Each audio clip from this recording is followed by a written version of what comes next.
E hoje eu quero então falar um pouco com os irmãos aqui em Lucas capítulo 15, a gente vai meditar nesse texto, é um texto bastante conhecido nosso, Lucas capítulo 15, a gente vai ler do versículo 8 até o versículo 10, ok?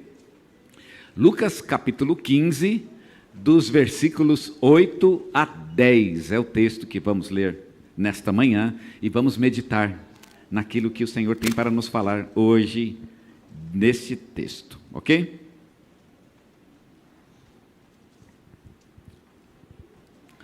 Lucas capítulo 15, começando aqui no verso 8, diz assim: Ou qual é a mulher que, tendo 10 dracmas, se perder uma, não acende a candeia, varre a casa e a procura diligentemente até encontrá-la?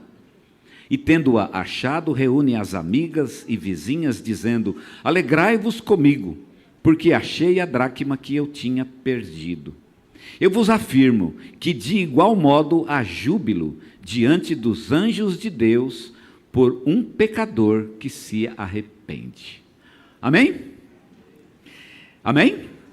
Amém. Que o Senhor seja louvado nesse texto. Ora comigo. Senhor, obrigado a Deus por termos, ó Pai, a leitura desse texto tão clara aos nossos corações e tão profunda, Senhor. Podemos agora meditar nele e extrair dele verdades que serão importantes para a nossa vida, e o Teu Espírito há de nos conduzir, Senhor, neste processo, e portanto clamamos pela santa presença dele neste momento sobre nós, nesta ministração especial, fazendo-nos lembrar, abrindo nossas mentes para entendermos melhor aquilo que a palavra tem para nos falar. Eu clamo para que seja assim em nossos corações e em nossas vidas, no nome do nosso querido Senhor Jesus. Amém. Muito bem, irmãos, eu quero pensar um pouquinho com vocês a respeito desta parábola e tirar dela algumas lições para as nossas vidas. A parábola que a gente leu, ela está no capítulo 15 de Lucas. E o capítulo 15 de Lucas é um capítulo muito especial. Os evangelhos, os 3 evangelhos, os evangelhos sinóticos, e por que também não dizer o evangelho de Marcos, todos eles têm um ponto de virada. Se vocês um dia estudarem com muita calma os evangelhos, vocês vão descobrir que os evangelhos têm sempre um ponto de virada. É o momento em que a história de Jesus deixa de ser apenas uma história sobre Jesus e se transforma numa história da cruz. É o momento em que a história de Jesus, ela deixa um pouco de lado os aspectos secundários dessa história, os milagres, os ensinos de Jesus, e começa então a se concentrar naquilo para o que Jesus Cristo veio a este mundo. O Evangelho de Mateus, ele faz esse ponto de virada no capítulo 13. O Evangelho de Lucas, ele, próximo do capítulo 15, ele também faz esse ponto de virada. E esse ponto de virada é exatamente o momento onde Jesus Cristo então começa a falar da sua missão. Porque houve na vida de Jesus e no ministério de Jesus 2 momentos muito específicos a respeito da sua cruz. Primeiro, o momento em que Jesus ele não falava nada sobre isso. Então, quando a gente lê, mesmo aqueles que leram o Evangelho, até com desatenção, já deve ter percebido que o Evangelho ele começa primeiramente com Jesus escondendo um pouquinho a respeito da cruz e daquilo que ia de acontecer no final de sua vida. Ele começa então escondendo isso, ele não fala, é um segredo. Em Marcos isso é muito forte, o chamado segredo messiânico de Marcos, que é muito estudado, né, pelos estudiosos da Bíblia, porque Marcos ele é muito forte na questão do segredo, e Jesus não conta para ninguém o que vai acontecer com ele. Mas chega um momento no Evangelho que Jesus começa a falar abertamente sobre isso. E aí é esse o momento em que os discípulos começam a não gostar muito. Eles começam a ficar chateados e começam então a aconselhar Jesus a parar de falar sobre isso. Pedro, inclusive, dá até uma bronca em Jesus, não é? Que isso, Senhor, não fala isso não vai acontecer não, né? E aí Jesus devolve a bronca, né? E dá uma bronca em Pedro, inclusive. Mas o fato é que a gente está no capítulo 15, num momento de virada em Lucas. Jesus agora vai começar a falar de sua missão. E a missão de Jesus, ela tem muitos aspectos diferentes. Jesus veio morrer por todos nós, veio entregar a sua vida por nós, e no capítulo 15, de maneira muito especial, Jesus vai mostrar a missão de vir buscar as pessoas. o amor de Deus, o amor que Deus tem por nós e como este amor vem nos buscar. Um amor que vem nos resgatar, um amor que nos encontra. E o capítulo 15 de Lucas vai contar 3 parábolas, e nós somos, a gente conhece muito essas 3, que é a parábola da ovelha perdida, a parábola da moeda perdida e a parábola do filho perdido. E as 3 parábolas têm o mesmo significado de que Deus está buscando perdidos. Se alguém pudesse perguntar a Jesus, o que o Senhor veio fazer neste mundo? Jesus, com essas 3 parábolas, estaria respondendo da seguinte forma: eu vim buscar aquele que estava perdido.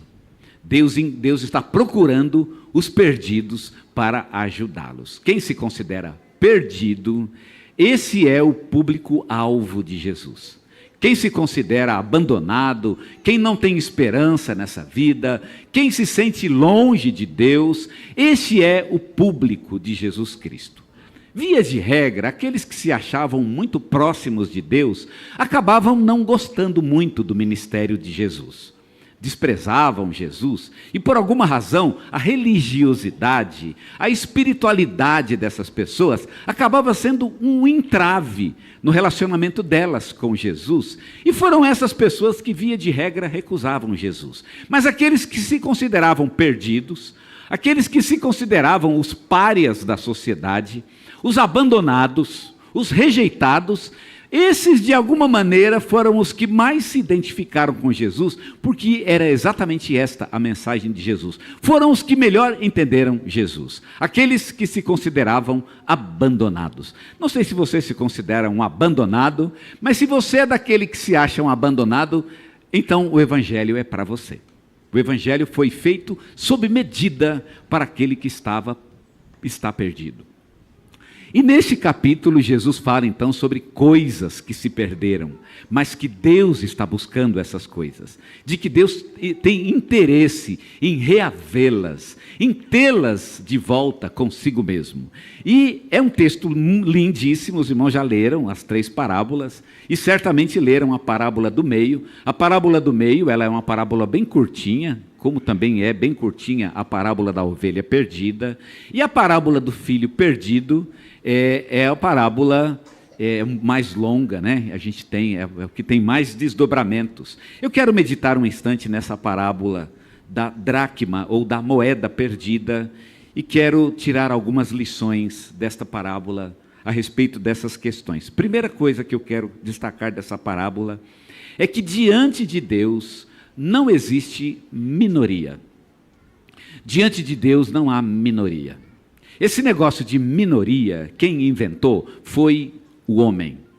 E o homem, ele trabalha com o conceito de minoria.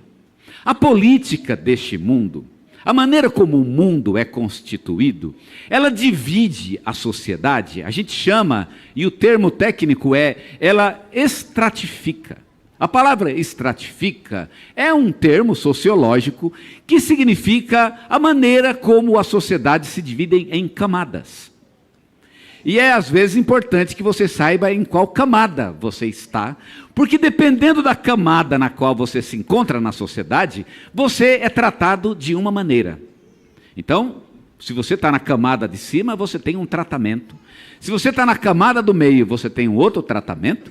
E se você está na camada de baixo, você tem ainda um outro tratamento. Via de regra, aqueles que estão mais embaixo da camada é uma espécie de gado na sociedade. São aqueles cuja vida tem pouco valor. Eles não se importam muito que essas pessoas morram, ou que essas pessoas sofram. Eles são apenas números na sociedade.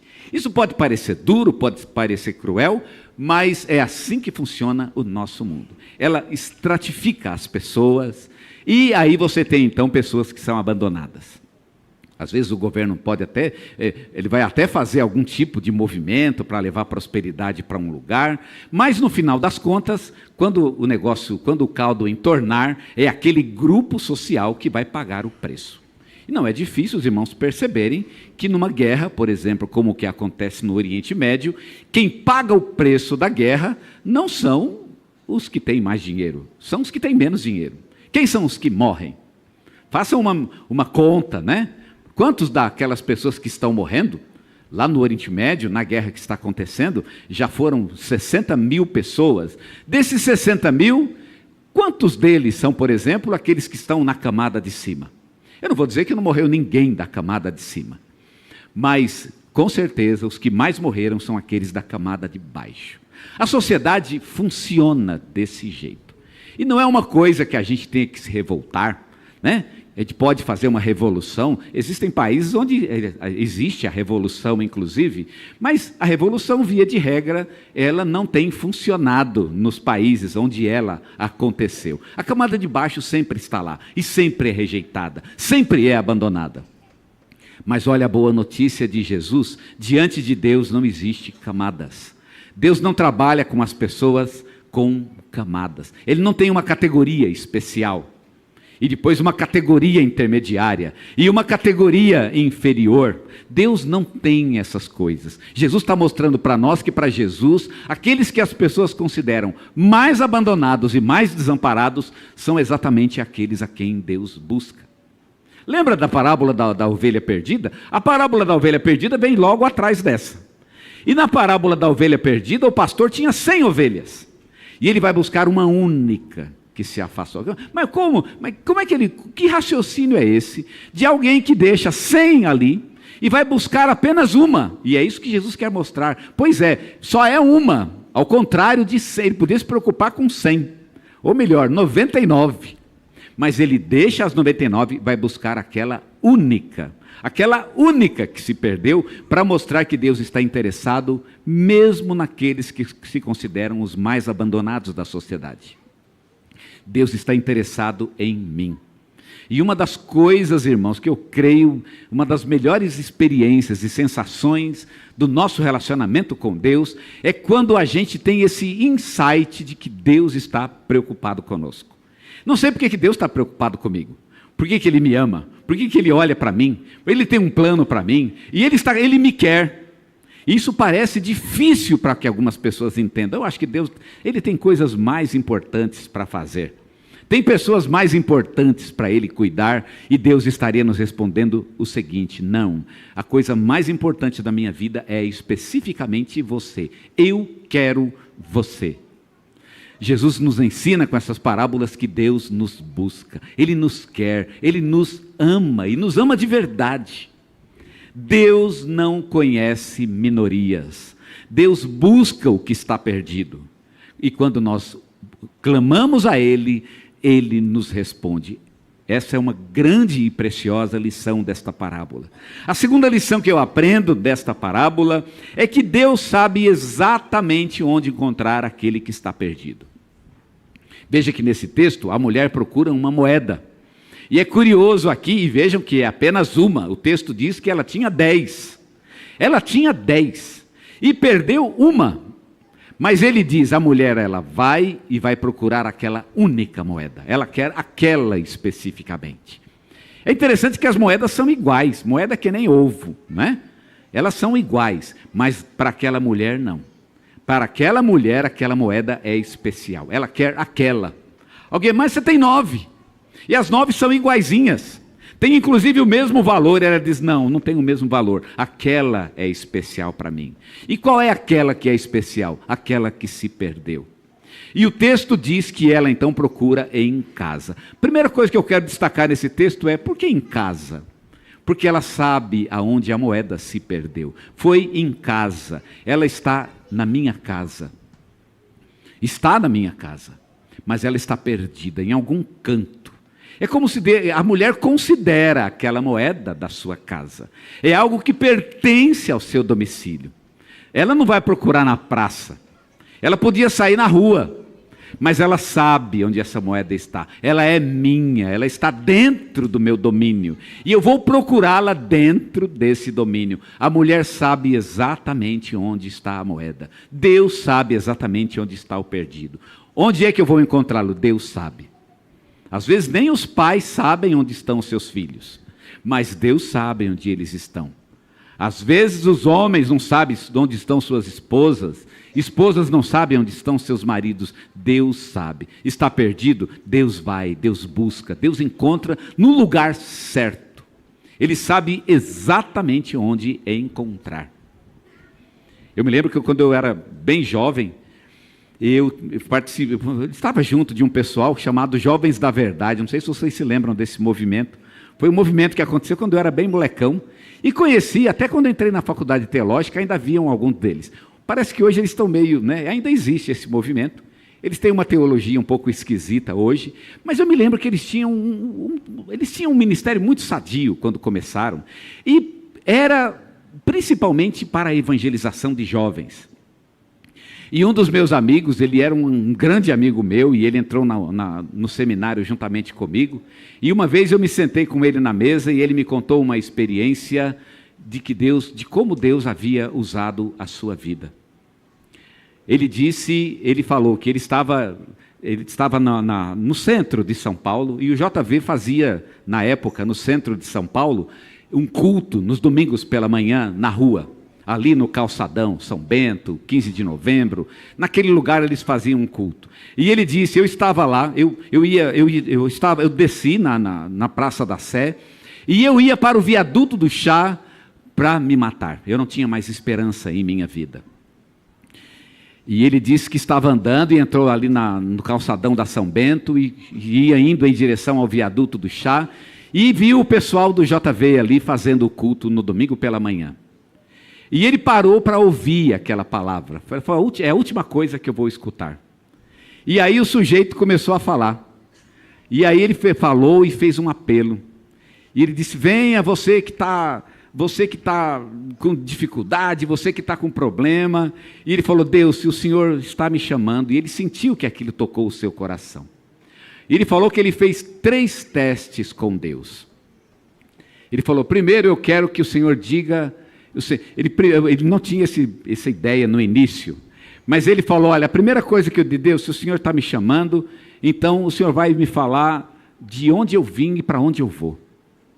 E aí o sujeito, na hora do apelo, falou, você que está passando aqui, que vai para o viaduto do Chá. E ele ficou com aquilo, como? Ele falou, não, mas se Deus, ele realmente está me chamando, ele vai falar qual é o problema do meu coração. E aí o sujeito no apelo disse, vem você, talvez você está desesperado da sua vida, talvez você está pensando em suicídio, e aquilo abalou o coração dele. E ele fez o 3º teste. Ele falou, olha, eu só vou se Deus me chamar pelo nome. Eu não me lembro o nome dele, mas era um nome bem complicado. Desses que no apelo, a pessoa nunca ia ter uma ideia, né? Daquele nome, esse nome especificamente, ele nunca teria a ideia. Falando, Deus vai ter que me chamar pelo nome. E aí eu quero ver. E aí na hora do apelo, o sujeito estava fazendo o apelo, e de repente ele começou a falar, venha seu José, venha dona Maria. E quando ele falou José e Maria, ele disse, Deus, o Senhor não precisa mais me chamar, eu já sei que o Senhor me quer. Ele começou a citar nomes. Ele conversando comigo disse, rapaz, eu acho que eu devia ter esperado mais, porque eu acho que Deus ia falar o meu nome, se eu esperasse mais um pouco. Mas quando ele começou a falar nomes, naquele momento ele foi à frente, aceitou a Jesus. Estava sentado comigo num seminário teológico. Irmãos, Deus nos quer. Ele nos chama, Ele nos busca, e Ele sabe exatamente onde nos encontrar. A terceira coisa que eu quero destacar é que Deus sabe exatamente o que fazer para nos encontrar e para nos ajudar. Eu lendo esse texto, fiquei impressionado com o fato de que a mulher, ela varre a casa. O texto diz que ela faz 2 coisas. Ela acende a lâmpada e ela varre a casa. Eu confesso para os irmãos que eu não teria ideia de varrer a casa. Eu achei bacana, olha que interessante. Eu nunca pensei em varrer a casa. Porque se eu perder uma moeda, a Edneia me pergunta, Eliseu, cadê a moeda? E aí fala, eu acho que eu perdi aí, por aí. Então acha para mim. Eu não teria ideia de varrer a casa. Você teria essa ideia de varrer a casa? Eu acho que eu ia sair procurando pelo chão, né? Eu ia abaixar, né, de repente, olhar embaixo da cama. Mas varrer a casa não seria uma ideia. Eu não teria essa ideia de varrer a casa. Por que Jesus diz varre a casa? É interessante a ideia de varrer a casa. Por que varrer a casa? Eu entendi que varrer a casa significa que ela começa a mexer com as coisas. Quando você varre a casa, você vai limpar a sua casa. E para limpar a casa, você tem que mexer com ela. Você vai ter que mexer com as cadeiras. Talvez você vai arrastar a cama. Talvez você vai arrastar um guarda-roupa. Você vai arrastar um móvel. Não é assim que você faz? Você tem que mexer a casa. E é por isso que eu não ia varrer. Eu não ia varrer porque na minha ideia eu vou tentar pelo caminho mais simples. O caminho mais simples é sair procurando com os olhos mesmo. É o jeito mais simples. Vamos dizer que eu não achei de jeito nenhum, eu vou tentar um outro caminho. Agora, varrer a casa, eu acho que é um último recurso. Mas Deus sabe exatamente o que tem que ser feito. E Ele começa a mexer no ambiente. Deus mexe com o ambiente para nos encontrar. Ele mexe com a nossa família, Ele mexe no nosso emprego, Ele mexe no nosso coração. Deus, Ele move o mundo para chegar a nós. A ideia de varrer a casa significa que Deus, Ele mobiliza coisas, objetos, Ele mobiliza pessoas, Ele mexe com igrejas para encontrar uma única pessoa. Às vezes Deus quer uma pessoa, Ele começa mexendo aqui na nossa igreja. Ele começa varrendo aqui, e começa tocando corações aqui, fazendo coisas aqui que vão atingir alguém lá fora. E vai chegar lá. Ele começa mexendo na tua vida para chegar na vida de outros. Deus, Ele mobiliza o mundo para chegar até aquele que Ele procura. A mulher varre a casa. Em quarto lugar, Deus se alegra com a recuperação daquele que estava perdido. E eu acho lindo esse texto. As 3 parábolas, tanto a da ovelha, quanto a da moeda, quanto a do filho, terminam em festa. Terminam em festa. Hoje a gente vai estudar na EBD se o anjo ele tem sentimento, né?